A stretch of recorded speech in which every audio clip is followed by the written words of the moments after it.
Hello guys, இன்னைக்கு கர்ஸ் master மான்வாவோட episode 24 தான் நம்ம பார்க்க போறோம். வீடியோ பார்க்குறீங்கன்னா மறக்காம ஒரே ஒரு லைக்கை போட்டுருங்க. ஏன்னா அப்பதான் நிறைய பேருக்கு ரெக்கமெண்ட் ஆகும், தொடர்ந்து வீடியோஸையும் போட முடியும். சரி வாங்க, நம்ம டைம் மிஸ் பண்ணாம எபிக்குள்ள போகலாம்.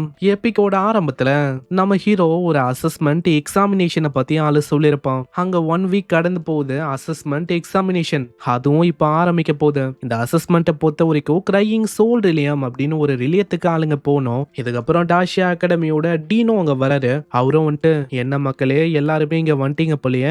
அங்க நம்ம டீனை பார்த்தோன்னே எல்லாருமே அங்க பேச ஆரம்பிப்பாங்க. இவரு ஒரு பயங்கரமான லெஜெண்டா, இவரோட பேரு லேன்பின்னு. இவருக்குன்னு 16 டைட்டில் இருக்கான். அவரோட டைட்டில் என்னன்னு இப்போதான் நம்மளுக்கு தெரியுது. இவரு ஒரு ப்ரொஃபஷனலான மேஜ், கோல்டன் ரைட் ஹேண்டு, இவரு ஒரு calligrapher, magician, ancient scholar, traveller, educator, psychologist, hypnotist, author, navigator, pilot, singer, dancer, midnight poet, இந்த மாதிரி இவருக்குன்னு 16 டைட்டில் டோட்டலா இருக்கு. இதை பார்த்தோன்னே என் மைண்ட் வாய்ஸ் என்னன்னு தெரியுமா? இந்த அளவுக்கு டேலண்ட்டும் இந்த அளவுக்கு அதிகமான டைட்டில் வந்து இருக்கும். இவரு உண்மையிலேயே மனுஷன் தானா இல்ல நடக்கிற தெரியற டிபார்ட்மெண்டா? ஏன்னா ஒரு மனுஷன் கிட்ட ஆப்வியஸா எப்படி இந்த அளவுக்கு டைட்டில்லாம் இருக்கும்? ஆளு ஒரு மிஷின் மாதிரிலாம் இருக்காரு. அங்க லேனு இப்பதான் அசஸ்மெண்டோட ரூல்ஸை பத்தி அங்க சொல்ல ஆரம்பிப்பாரு. பசங்களா, இந்த அசஸ்மெண்ட்டை பொறுத்த வரைக்கும் ஃபர்ஸ்ட் கிரெடிட்ஸை பத்தி நீங்க தெரிஞ்சுக்கணும். இந்த அசஸ்மெண்ட்ல யாரு ஃபர்ஸ்ட் வராங்களோ உங்களுக்கு 10,000 கிரெடிட் வந்து கிடைக்கும். நம்ம ஈக்கு பின்னாடி ஒரு 2 பேரும் இந்த கிரெடிட்ஸை பத்தி தான் பேசின்னு இருப்பாங்க. ஹே, நான் என்ன தெரியுமா கேள்விப்பட்டேன்,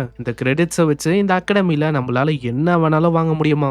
மணியால வாங்க முடியாத விஷயத்தெல்லாம் இதை வச்சு வாங்க முடியும். ஆமா ஆமா, நானும் கேள்விப்பட்டிருக்கேன். யாரு கிட்ட 10,000 கிரெடிட் இருக்கோ அவங்களால ஈஸியாவே லெஜெண்டரியான கிரேட்ல இருக்கிற கியரியும் வாங்க முடியுமா? அங்க ஈலின்னு இவங்க பேசுறது எல்லாத்தையும் காது போட்டு கேட்டுன்னு இருப்பான். அங்க இப்பதான் ஆளுக்கு புரியுது விஷயம் எந்த அளவுக்கு சீரியஸ்னு. நான் இது தெரியாம இந்த கிரெடிட் எல்லாம் வச்சு என்ன பண்ண முடியும் அப்படின்னு தான் யோசிச்சேன். ஆனா இதை வச்சு எவ்வளோ விஷயங்களை பண்ண முடியும்னா எதுக்காக நான் அப்படியே விடணும்? டைம் வந்துச்சுப்பா, கொஞ்சம் சீரியஸ் ஆகணும்னு நினைக்கிறேன். அங்க பிங்கும் சொல்லுவாரு, இப்போ நீங்க போற இந்த கிரை சோல் ரிலம் இது ஒன்றும் ஒரு சாதாரணமான ரிலம் இல்ல, இது ஒரு ஹை டியரான ரிலம். அதனால நீங்க தனியா போறது நல்லது இல்ல. உங்களுக்கு நான் ஒரு அசைன்மெண்ட்டை தரேன். ஒரு 5 பேரோட இருக்கிற குரூப்பா நீங்க உள்ள போற மாதிரி இருக்கும். அதனால யார் யாரு டீமா இருக்கணுமோ தாராளமா டீமை பிரிங்க, ஒன்னா உள்ள போறதுக்கு பாருங்க. அதே மாதிரி பசங்களா, உங்க சேஃப்டிக்காக ஒரு சீனியரையும் நாங்க சென்ட் பண்ணுவோம். ஆனா இப்பயே சொல்லிடுறேன், ஃபைட்டுக்கு இடையில சீனியர் எதுவுமே அங்க பண்ண மாட்டாங்க. அப்படி உன் உயிருக்கே ஆபத்து வர மாதிரி ஏதாச்சும் ஆகுது, இல்ல ஒரு பயங்கரமான மாஸ்டர் அப்பியர் இருக்கு, இப்படி இருந்தா ஒண்டிதான் அவங்க காப்பாத்தவே வருவாங்க. பசங்களா, உங்களுக்கு புரிஞ்சிருக்கும்னு நினைக்கிறேன். ஏன்னா இப்போ உங்களோட பர்ஃபார்மன்ஸை வச்சுதான் எல்லா விஷயமும் இப்போ டிட்டர்மைண்டே ஆக போகுது. ஃபார் எக்ஸாம்பிளுக்கு ஒரு லெவல் 20ல இருக்க பீஸ்ட்டை நீங்க கொண்டு இருக்கீங்கன்னா 20 பாயிண்ட்ஸ் அது கிடைக்கும். இதுவே லெவல் 21னா அதுக்கேற்ற மாதிரி 21 பாயிண்ட்ஸும் உங்களுக்கு கிடைக்கும். இதுலயே நம்ம ஈலின் பின்னாடி இருக்க பசங்களுக்கும் அங்க புரியுது, எல்லாருமே அவங்களுக்கு இடையில பேசிக்கிறாங்க. அப்பனா உள்ள கண்டிப்பா டேஞ்சரும் ரொம்ப அதிகமா இருக்கும். அதனால தான் டீம் அப் பண்ணு அப்படின்னு அவரு சொல்றாரு சிம்பாலிக்கா. அங்க ஒருத்தவங்களும் அவங்கள பத்தி சொல்லி டீமையும் அங்க ஜாயின் பண்ண ஆரம்பிப்பாங்க. நான் ஸ்வாட் கல்டிவேட்டால இருக்கேன், வந்து என் டீம்ல ஜாயின் பண்ணுங்க. என்னோட ப்ரொஃபஷனும் ஒரு பங்கமான ப்ரொஃபஷன், என் கிட்ட வந்து ஜாயின் பண்ணுங்க, வாங்க இங்க வாங்க இப்படின்னு நம்ம ஈலின் பின்னாடி எல்லாருமே டீமா அங்க ஜாயின் பண்ண இருப்பாங்க. நம்ம ஈலினும் யோசிக்கிறான், குரூப்பா 5 பேரா, என் கிட்ட யாரு டீமா இருப்பா? அங்க சில பேரு நம்ம ஈலினை பார்த்து யோசிப்பாங்க. நான் ஈலினை ரெஜிஸ்ட்ரேஷன் அப்ப பார்த்தேன், அந்த பையனோட லெவல் 28. எல்லார விடவும் ஆளுதான் ரொம்ப அதிகமான லெவல்ல இருக்கான். ஆனா என்ன ஒண்ணு, அந்த பையன் ஒரு ஃபர்பிடனான மேஜா இருக்கான்ப்பா.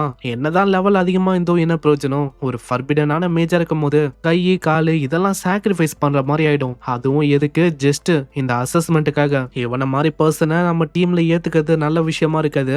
ட்ரையலுக்காக இவனை ஏத்துக்கதா? வேணாம் வேணாம். அங்க நம்ம யூவும் நம்ம ஹீரோ பார்த்துட்டு, பாஸ் இங்க வாங்க, என் டீம்ல வந்து ஜாயின் பண்ணுங்க. ஆல்ரெடி ஒரு 2-3 பேரை நான் ஜாயின் பண்ணிட்டேன். ஆமா யூ, உங்க டீமுக்கு வர்றது நான் ஓகே தானா? அட என்ன நீங்க இப்படி எல்லாம் கேக்குறீங்க, நீங்க தான் என்னோட பாஸ். இப்படி இருக்கும் போது ஆப்வியஸா நீங்க ஜாயின் பண்றதெல்லாம் பிரச்சனையே இல்லை எங்களுக்கு. ஆனா பின்னாடி அந்த லீடருக்காரன் இதை கேட்டோன்னே ஆளுக்கு பயங்கரமா கடுப்பாவும். ஹே யூ, உனக்கு என்ன பைத்தியம் ஆயிடுச்சா என்ன? லாஸ்டா ஒரே ஒருத்தனை விட்டு வச்சதுக்கு காரணம் ஏதோ நீ ஒரு பெரிய ஆளை கொண்டு வருவ அப்படின்னு நினைச்சேன். ஆனா போயும் ஒரு ஃபர்பிடன் ஸ்பெல் கேஸ்டரை நீ கொண்டு வர. இவனால ரொம்ப நேரத்துக்குலாம் நிக்க முடியாது. இவனை வச்சு பெருசா என்ன பண்ண முடியும்? டியானு, வாய விடுறதுக்கு முன்னாடி நல்லா யோசி. ஏன்னா இவரு எங்க பாஸ். பின்னாடியே மஞ்சள் கலர் முடியோட இருக்கிற அந்த பர்சனும், ஹே யூ, நீங்க 2 பேருமே க்ளோஸ் அப்படின்னு தெரியும். ஆனா அதுக்குன்னு எங்க ஃபியூச்சரை நீ கெடுக்காதப்பா. அதேதான். இதை கேட்கிற நம்ம யூக்கும் பயங்கர கடுப்பாவுது. ஆமா, உங்களுக்கு பாஸ பத்தி ஒண்ணுமே தெரியல, அப்போ நாங்க சொல்ற விஷயம் ஒரு ராங்கான விஷயம் அப்படின்னு சொல்ல இருக்க. இவன் ஒரு ஃபர்பிடன் ஸ்பெல் கேஸ்டரா இருக்கான். இவன் எல்லார பொறுத்த வரைக்கும் ஒரு ட்ராஷ் தான். அங்க பின்னாடி ஈலினோ, யூ அவங்க சொல்றதுலயும் ஒரு பாயிண்ட் இருக்கு.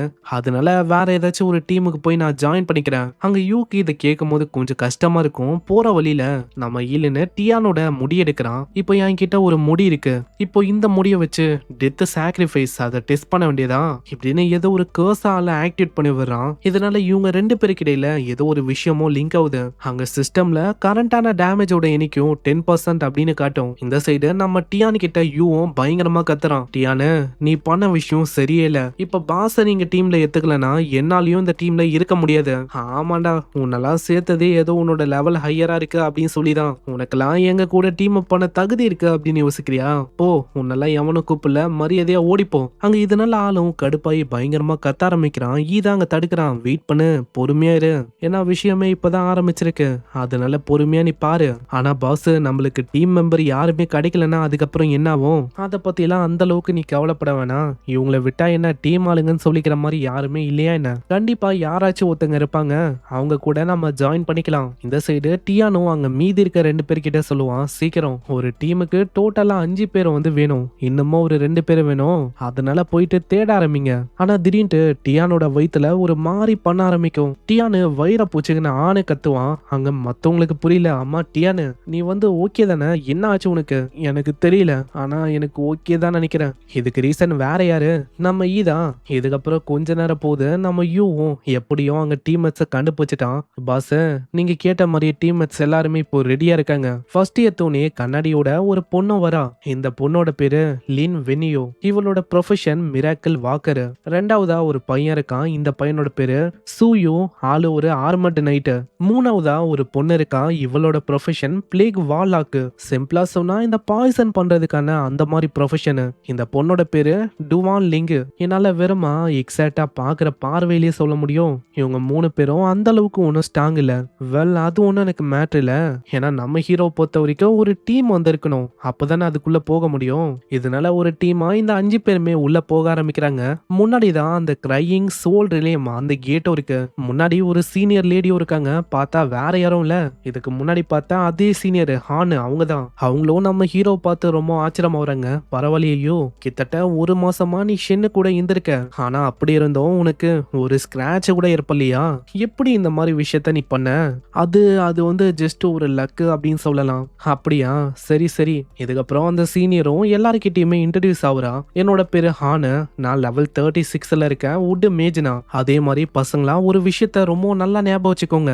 உள்ள ரொம்ப ஆபத்தான விஷயம் இல்ல உங்க உயிருக்கே ஆபத்துனா என்கிட்ட தாராளமா நீங்க ஹெல்ப்ப கேட்கலாம். நான் உங்களுக்கு அங்க ஹெல்ப் பண்ணவும் தயாரா இருப்பேன். இதை கேட்கிற எல்லாருமே ஒத்துப்பாங்க. இதுக்கப்புறம் அந்த ரிலேயத்துக்குள்ளேயும் என்டர் ஆகுறாங்க. அந்த ரிலேயம் ஒரு மாதிரி வித்தியாசமா இருக்கும். வர வழி முழுக்க ஏகப்பட்ட மண்ட ஓடுகளா இருக்கும். அங்க யூக்கு புரியல. உடனே அவன் சீனியர் கிட்ட கேக்குறான், என்னப்பா இது, இந்த இடம் இந்த அளவுக்கு ரொம்ப டார்க்கா இருக்கு. டார்க்கா இருக்கும் போது எப்படி எங்களால சோல் டிவோரிங் பீஸ்ட் அதை கண்டுபிடிக்க முடியும்?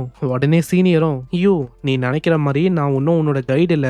நான் இங்க வந்ததுக்கு ரீசனே உங்களோட சேஃப்டிக்காக தான். அதனால மீதி இருக்க மத்த விஷயத்தெல்லாம் நீங்க தான் எப்படியாச்சும் ஹேண்டில் பண்ணணும். அந்த டேங்க் அந்த பையனும் வந்துட்டு என் டிஃபென்ஸ் எல்லாரை விடவும் ரொம்ப அதிகமா இருக்கு, அதனால எல்லாரை விடவும் நான் முன்னாடி இருக்கேன். அப்படியும் ஏதாச்சும் பிரச்சனையில நம்ம மாட்டிக்கினா கொஞ்ச நேரத்துக்கு என்னால அங்க சமாளிக்க முடியும். கண்டிப்பா அந்த விஷயத்த நீங்களே பண்ணலாம், எங்களுக்கு ஒன்றும் அதுல பிரச்சனை இல்ல.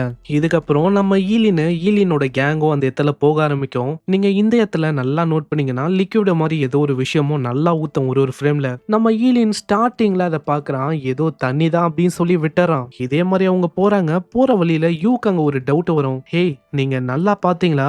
என்னன்னு தெரியல, வந்தயத்தையே நம்ம அடிக்கடி ரவுண்ட் அடிக்கிற மாதிரி ஃபீல் ஆகுது. அதுலயும் ரொம்ப ஸ்டேஞ்சான விஷயம் என்னன்னா, இங்க பீஸ்ட்னு சொல்லிக்கிற மாதிரி நம்ம எதையுமே பார்க்கவே இல்ல. அங்க நைட்டுக்கும் அதே டவுட் தான். ஏன்னா முன்னாடி போற பாதை ரொம்ப கருப்பாங்க தெரியுது. பின்னாடியே நம்ம ஈலினும் எல்லாருமே ஒரே ஒரு நிமிஷம் ஸ்டாப் பண்ணுங்க, எனக்கு தெரிஞ்ச அந்த பீஸ்டோட இல்யூஷன்ல நம்ம மாட்டின்னு இருக்கோம்னு நினைக்கிறேன். ஏன்னா என்னால ஒரு விஷயத்தை இங்க கிளியரா சென்ஸ் பண்ண முடியுது. நம்ம எவ்வளவு நேரமா நடக்கும் போது ஏதோ ஒரு விஷயமும் நம்மள ஃபாலோ பண்ற மாதிரி எனக்கு ஃபீல் ஆச்சு. ஆனா இதை கேட்கிற நம்ம யூவும், என்னது இது வந்து ஒரு இல்யூஷனா? ஆனா எனக்கு ஏன் அந்த மாதிரி எந்த விதமான விஷயமும் ஃபீல் ஆகல. பின்னாடி அந்த சீனியர் அவங்களும் நம்ம ஹீரோ பத்தி தான் யோசிக்கிறாங்க. நான் அப்பயே யோசிச்சேன், ப்ரொஃபசர் ஷென்னு கிட்ட கிட்டத்தட்ட ஆளு 1 மாசம் விந்திருக்கான். ஆனா அப்படி 1 மாசம் விந்தும் ஆளுக்கு எதுவுமே ஆகல. அதே மாதிரி இப்போ நடக்கிற இந்த விஷயமும் ஒரு டிராப் தான் அப்படின்னு முன்னவே ஆளு கண்டுபிடிச்சிட்டான். பின்னாடியா அந்த பொண்ணும், சரி இப்போ நீங்க சொல்ற மாதிரி இது ஒரு இல்யூஷனா இல்லையா அப்படின்னு கண்டுபிடிச்சிடலாம். உடனே அவ வித்தியாசமா ஏதோ ஒரு ஸ்கில்ல பயன்படுத்துவா. இதனால அந்த இடம் முழுக்க கருப்பா ஏதோ ஒரு விஷயமா பரவும். நம்ம யூக்கு அங்க புரியல. ஆமா என்னப்பா இது, இதோட ஸ்மெல் உண்மையிலேயே நைஸா இருக்கு, இதோட ஸ்மெல் நல்லா இருக்கா, நான் இந்த விஷயத்த பரப்பியும் உங்க யாரு மேலயும் பாய்சனுக்கான எஃபெக்ட் இங்க தெரியவே இல்ல, இதுலயே உண்மையா இது நம்ம இருக்கிறது ஒரு இல்யூஷன். இதை கேக்குற நம்ம யூ பயங்கரமா கடுப்பாவுறான். ஆமா ஹேய் நீ என்ன பைத்தியமா, எதுக்காக லூசு மாதிரி இந்த விஷயத்த பண்ணிருக்க, வெறும் இல்யூஷனா இல்லையான்னு கண்டுபிடிக்க இந்த மாதிரி பாய்சனை நீ பரப்பிருக்க, திடீர்னு இதனால நாங்க எந்த போயிட்டா என்ன ஆயிருக்கும், பொறு பொறு, அந்த அளவுக்கு நீ இதை நினைச்சு கவலைப்பட வேணாம், இதனால உங்களுக்கு பெருசா எதுவும் ஆகாது, ஒரு சில செகண்டுக்கு உங்க பாடி பேரலைஸ் ஆகும், மத்தபடி எதுவும் இல்ல. ஹேய் எப்படி பார்த்தாலும் நீ எங்க டீம்மேட்ஸ் எல்லாரையுமே நீ பாய்சன் பண்ண பார்த்த, சப்போஸ் பாய்சனால ஏதாச்சும் ஆச்சுன்னா என்ன ஆகும், அங்க நைட்டு தான் அப்புறமா தடுப்பாரு. யூ நீ அமைதியாரு, ஆல்ரெடியே பெரிய பிரச்சனை போயின்னு இருக்கு, இதுல நீ வேற.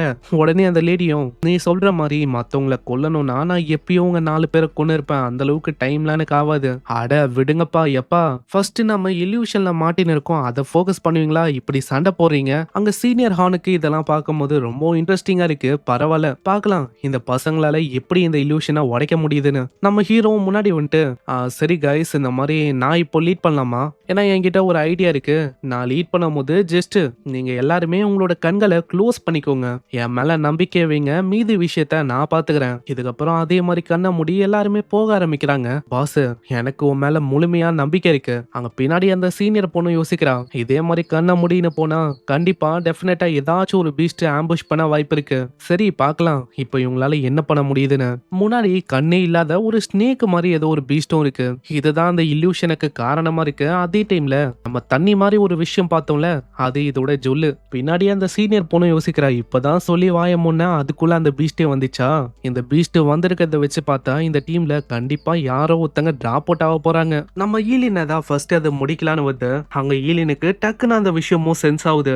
சென்ஸ் ஆன அத்தனுடைய நம்ம ஈலினு வெறுமா ஒரே ஒரு பஞ்ச் ஒண்டி தான் அடிப்பான், அதுக்கே அதோட நிலைமை ரொம்பவும் மோசமாகுது, அங்கேயே அதோட கதைய முடியுது. ஹான் இதை பார்த்து ரொம்ப ஆச்சரியமாவுறான். ஆமா என்னப்பா ஆச்சு, இப்பெல்லாம் என்ன ஃபர்பிடன் ஸ்பெல் கேஸ்டரோட பவர் பல மடங்கு ரொம்ப அதிகமா இருக்கா என்ன, எதுக்காக டெரிஃபைங்கா இருக்கும் ஸ்ட்ரென்த், அதே மாதிரி ஆளு இத்தனைக்கும் ஃபர்பிடன் ஸ்பெல் எதையுமே அங்க பயன்படுத்தல. இதுக்கப்புறம் சீன் அப்படியே அந்த கான்ஃபரன்ஸ் ரூம் நோக்கி வரும். அங்க ஒரு பர்சனும் டீனு சீக்கிரம் டாய்லெட்ல இருந்து வெளில வாங்க, நீங்க இத பார்த்தாவணும், யோ என்னையா உனக்கு வேணும், நிம்மதியா ரெண்டுக்கு கூட போக விட மாட்டியா, நிம்மதியா போயிட்டு உட்காந்தா போதும், வர்றதுக்குள்ள நீ என்ன வர வச்சுட்ட, என்ன விஷயம் ஸ்டூடெண்ட்டுக்கு ஏதாச்சும் ஆயிடுச்சா என்ன, டீனு ஜஸ்ட் நீங்க இத பாருங்க அதுக்கப்புறம் உங்களுக்கு ரெண்டுக்கே வராது, ஏன்னா இந்த ஸ்டூடெண்ட் அவன் வந்து ஒரு ஃபர்பிடனான மேஜ், வெறும் ஒரே ஒரு பஞ்சில ஒரு மிகப்பெரிய பீஸ்ட ஒண்ணுமே இல்லாம நொறுக்கிட்டான், என்னது ஒரு ஃபர்பிடன் மேஜ் ஒன் ஷாட் பண்ணிட்டானா, எப்படி, சீக்கிரம் அவனை பத்தின ஃபைலு மென்டார் யாரு டீடைல்ஸ் எல்லாமே இப்ப என் பெஞ்சுக்கு வரணும். ஆனா அந்த பையனோட மென்டார் வந்து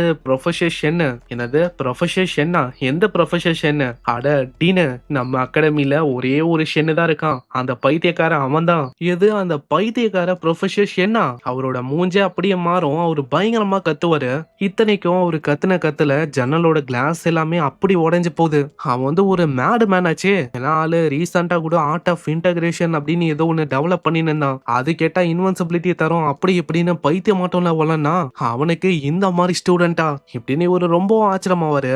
இங்கே இந்த எபிசோட முடியுது. சோ இந்த எபிசோடு உங்களுக்கு பிடிச்சிருக்கும்னு நினைக்கிறேன், பிடிச்சிருந்தா மறக்காம ஒரு லைக்கை போட்டுருங்க, இந்த அசஸ்மெண்ட்ல பயங்கரமான சம்பவம்லாம் இருக்க போது, சோ மறக்காம லைக்கை ஊண்டி போட்டுருங்க, அதே மாதிரி வீடியோ எப்படி இருந்துச்சுன்னா மறக்காம கமெண்ட் பண்ணுங்க, நான் உங்களை நெக்ஸ்ட் எபிசோட்ல சந்திக்கிறேன். தேங்க்யூ ஃபார் வாட்சிங், சைனரா.